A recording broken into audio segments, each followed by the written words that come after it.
don't think there's anyone that has powers to close down Operation Dudula. That's the same reason why we're going to appeal, because we want to continue. Iqela le-Operation Dudula lithi inkundla yenze impazamo kwisigwebo sayo esifumanise ukuba iDudula ixhaphaza bemi bamazwe angaphandle kwaye lo mbutho utyhola iinkundla zeli ngokwambatha ngengubo enye nabemi bamazwe angaphandle. Ndiva kabuhlungu because liyahamba ixesha and umama eleke kusisa uba nebuza kum uba lisuku lesingaphi namhlanje umntanam. Lusaxhelekile usapho lwaseNgcobo eMpuma Koloni kulandela ukulahleka kwentombi yalo eneminyaka eli-19 ubudala uLinamandla Xhosana.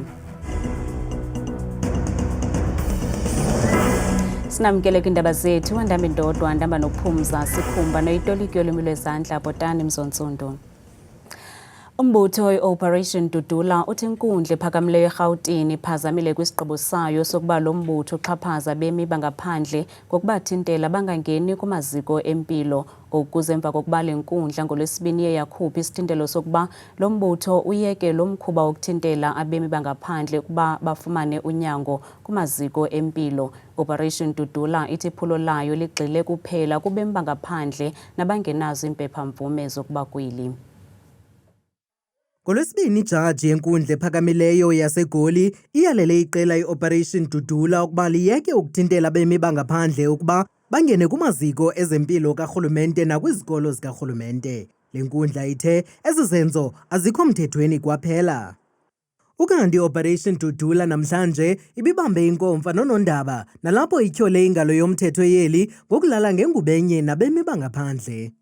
While we recognize and respect the vital role of the judiciary in upholding South Africa's constitutional democracy, we remain deeply concerned about the broader implications of the ruling, particularly its impact on compliance and respect for South African laws by foreigners. Eli qela likwatyhola ngelithi kukho abantu abakwizikhundla eziphezulu abasebenzisana nabemi bangaphandle ukucinezela abemi beli. This syndicate includes banks, masters of the High Court, Deeds Office, our judges, this very same judges that are giving us such judgments. Sure. Judges, sheriffs, police, and the list goes on. So it's a well-coordinated syndicate. Nangona eli qela lithe laqhuba nomsebenzi walo kwinyanga ezidlulileyo kwizibhedlele kunye nekliniki eGauteng, eli qela lithe ligxile ekuthinteleni nabani na ongengommi waseMzantsi Afrika ukuba asebenzise amaziko nabekelwe ukuba asetyenziswe ngabemi beli. I don't think there's anyone that has powers to close down Operation Dudula. That's the same reason why we're going to appeal, because we want to continue. Our main aim is to make sure that we live in a safe South Africa and with law-abiding citizens. Umongameli we-Operation Dudula uZandile Dabula umemelele kubalandeli beli qela ukuba babe bethobela isigunyaziso senkundla okwangoku nanjengoko belungiselela ukubhena kwinkundla ephakamileyo.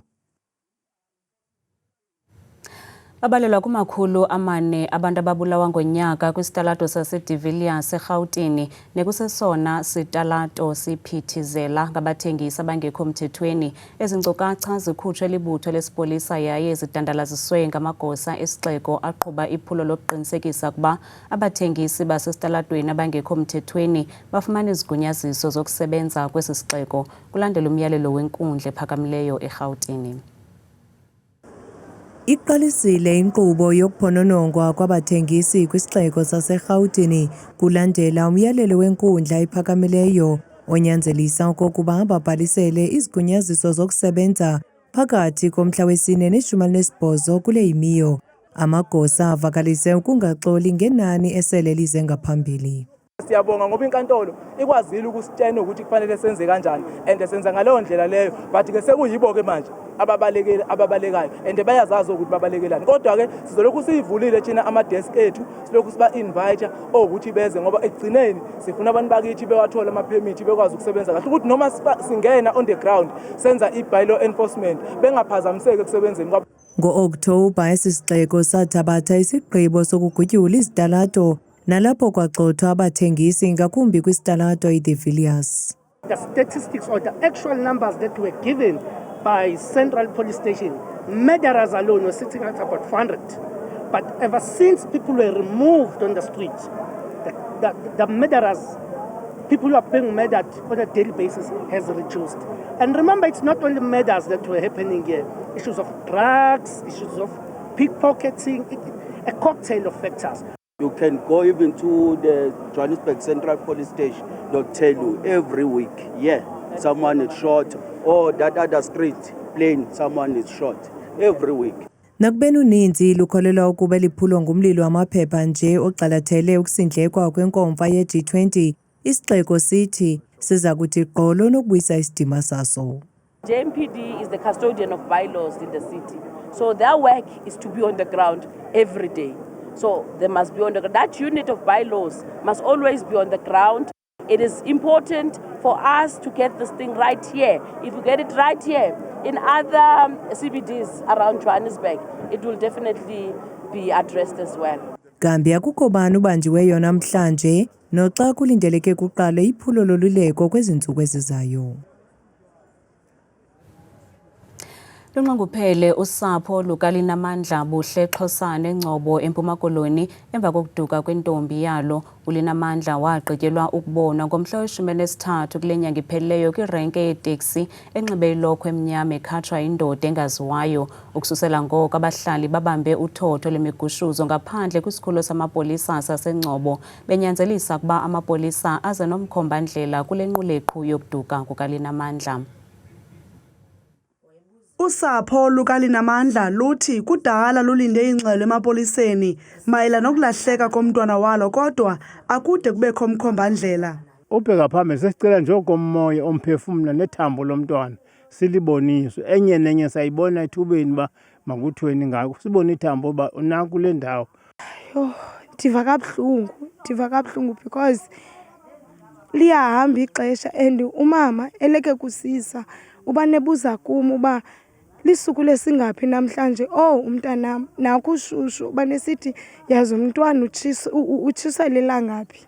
Inkokheli yasekuhlaleni ithi bazenzele uphando bengabahlali kwaye babafumana barhanelwa kodwa akukabikho ngxelo icacileyo yokuba uphi uLinamandla.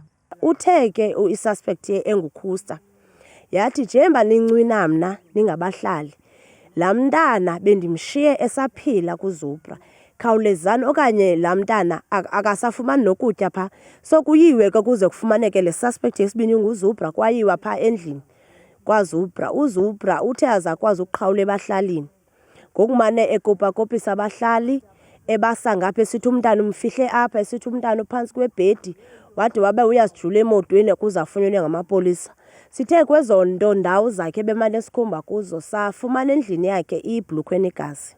There is a level of disappointment in the manner in which this particular matter has been handled, but hence we have been firm as the leadership of the municipality to say that if we want to bring back the confidence of police, we must make it a point that all the rotten potatoes we take them out of the police service. Amapolisa athi aqhuba uphando. Ngcobo Police are seeking public assistance to locate the 19-year-old missing girl, Linamandla Buhle Xhosana. As searched by the Ngcobo Vispol, K9 Search and Rescue Unit and committee members ensued to no avail yet. Preliminary investigation was done with no success and the search is ongoing. Sele kuziveke ezintathu elahlekile uLinamandla Buhle Xhosana. Inhloko yecandelo lophando norhwaphilizo phantsi kwegunyabantu lezotshutshiso Advocate Andrea Johnson uziphikile izityholo zokuba wabelana ngeenkcukacha zomsebenzi nomyeni wakhe nokwisikhundla esiphezulu kwicandelo lezobuntlala. uJohnson ukuthethe oku ngethuba ehlatywa ngemibuzo ngamalungu epalamente eKapa kwikomiti yeSikhawu nephanda izityholo zorhwaphilizo phakathi kwinkonzo yesipolisa. Inhloko yecandelo lophando norhwaphilizo iDEC ngamafuphi phantsi kwegunyabantu lezotshutshiso uAdvocate Andrea Johnson ubevele okokuqala namhlanje kwikomiti yesikhawu epalamente nephanda iingxelo zorhwaphilizo kwinkonzo yesipolisa nakwicandelo lozobulungisa. Lo kaJohnson uzikhabile izithyolo zokuba wafumana iinkcukacha nezaziwa ngabantu abathile kumyeni wakhe nokwisihlalo esiphezulu kwicandelo lezobuntlolo. I really hold my oath of office and integrity very important. In fact, when I was to take up the position as the head of IDEC, it became a reality that in terms of corruption matters, at that time when I took office, there were already corruption matters being investigated by the investigating directorate into criminal allegations, corruption allegations of SEPs. My husband was very mindful. We had a conversation about do what you need to do. That's always been how it has been. I don't need information from Mr. Johnson. Mr. Johnson doesn't have information to give. I wouldn't ask him for information. Pillow talk gets people killed. Ephendula umbuzo kamongameli we-EFF malunga nezithyolo ezithi elicandelo lolawulo lwalibazisa uphando ze lwathintela utshutshiso. Lo kaJohnson uphendule ngelithi ezo zithyolo azinasihlahla. Nothing to defend. I can merely indicate what processes we had in the NPA at the time, from the time the ID was proclaimed in 2019. It had the labor provisions and discipline issues were dealt with there. There are matters where criminal dockets could have been opened and those would have been investigated outside, either by the detectives or the DPCI chair. Uqinisekisile ukuba baqhuba uphando ngokuphathelene nethenda ye-360 million rands eyanikwa enye yeenkampani zikasomashishini oselivalelweni uVusimuzi Kate Matlala. Investigation into the allegations relating to the SAPS tender. There are many persons that are implicated, both within SAPS as well as Mr. Matlala and some associates. That investigation continues, and that is how we became involved in that matter. The only matter that IDEC currently is looking at with regards to Mr. Matlala relates to the 360 million rand tender. UJohnson uthi lo gama uMatlala echaphazeleka kubuqhophololo bethenda yesibhedlele saseThembisa lomba uphethwe licandelo lokheje. Imibutho yoluntu imemelele kurhulumente kuba angenelele kwidabi lokulwa nobundlobongela obusekelezelwe kwisini nasekubulaweni kwabasetyhini ngokuthi atyale imali. Iinkcukacha manani zamapolisa zibonisa ukuxhuma kwamatyala okuhlaselwa nokudlwengulwa kwiphondo laseMpumalanga, kodwa inani labenzi bale mikhwa abagwetywayo liphantsi. Kulubaphathiswa yaseMpumalanga uMandla Ndlovu uvule intlanganiso yebhunga lephondo elijongene nobundlobongela obusekelezelwe kwisini eMbombela kwilingelo lokuxoza amaqhinga okulwa nalo bhubhane. Lo mhlangano lohanjelwe tethunywa letiphuma kutinhlangano letihlukahlukene.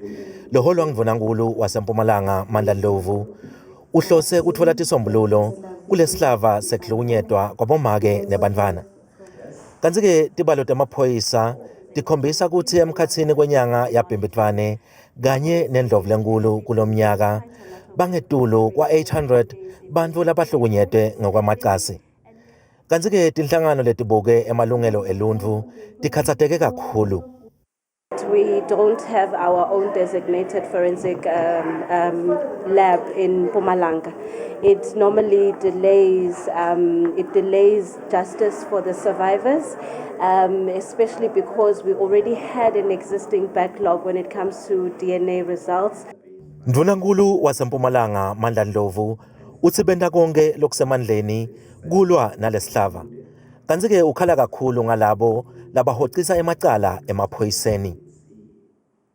We must also conscientize the victims that they must know that their life is more important than all this relationship that they have with their parents, relationship that they have with their community members, where they will open cases and be persuaded to withdraw these cases.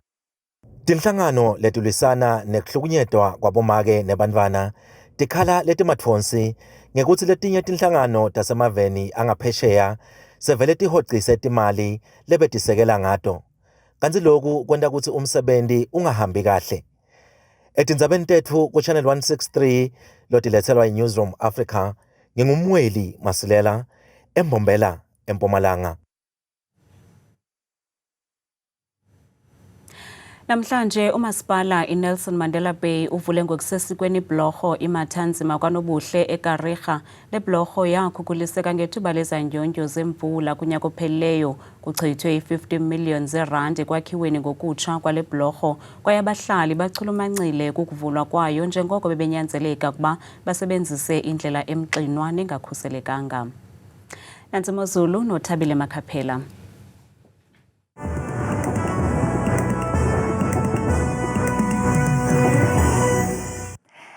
Kakhulu ke mamqwathi noncuthu ezindabeni ndiyakubulisa mbukele ekhaya ndikwamkele kaloku kwidesika yam yemozulu mna ke bethuna ngegama ndikuThabile ndiyinzwakazi yabathembu mvanje ngokubanzi masijongeni imozulu siyazivule ke mzontsundu siphawuleni kaloku iziganeko zemozulu kuMzantsi Afrika mpela ekuseni ngomsona ngorhatya noko kusibekele kakhulu ngamandla kwela phondo laphaya entshona koloni mpela ke kwindawo ezigudlunxweme njengapha koFredendal ngexesha lasekuseni zimvula nendudumo ngo-18 degrees bavaleke usuku ngomso sekufudumele kamnandi noko ko-40 degrees kokubanzi mbukeli amaqondo wakho ke aphantsi naphezulu sivule ngephondo lokuqala eliphalona kaloku ephondweni lasempuma koloni ngamandla kwakhona futhi ke kwintshona namantla welaphondo ko-Alvani phaya eJamestown eKomane Sanda ungabanda phaa ngengqele kakhulu phaya ngaloo mafu nje yonke la ntsasa ngenxa ka-9 degrees ithi kwakhona kule imozulu phaya iphinde futhi ke elizinze kwincam apha eMzantsi Afrika phondo elo kaloku yiFreystata mpela futhi ke mbukele ekhaya phaya kumbindi welaphondo Bloemfontein kwasekuseni futhi kungabaneka futhi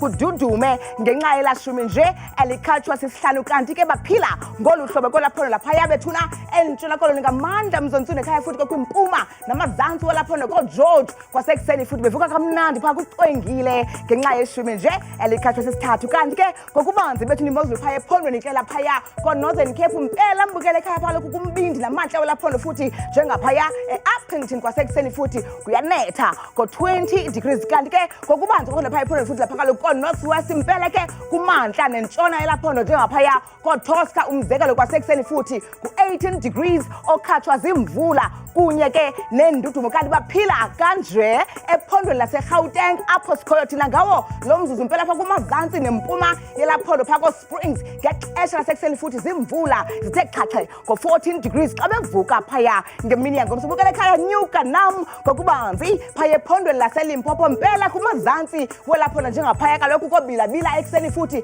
zimvula yinkwankca ngenxa ka-16 degrees ngexesha labo lasekuseni wehla nam ngokubanzi futhi phaya ephondweni laphaya eMpumalanga mpela ke kwimpuma namantla welaphondo kosikhukhuza phaya umzekelo kwasekuseni futhi zezo mvula zithe gqa ngenxa yelashumi nje elikhatshwa sisithoba kanti ekhaya vuma kaloku nam ke ndiyivale ndiyisonge imozulu phaya ephondweni lokugqibela KwaZulu-Natal mpela ke kumazantsi welaphondo koKokstad ekuseni futhi iyavakala phaya ingqele nomoya yokubhudla ngokuqatha ngenxa ka-8 degrees naphaya eThekwini futhi bevuka ekuseni ku-18 degrees mna sekudane ke ngayo xesha lemyoli.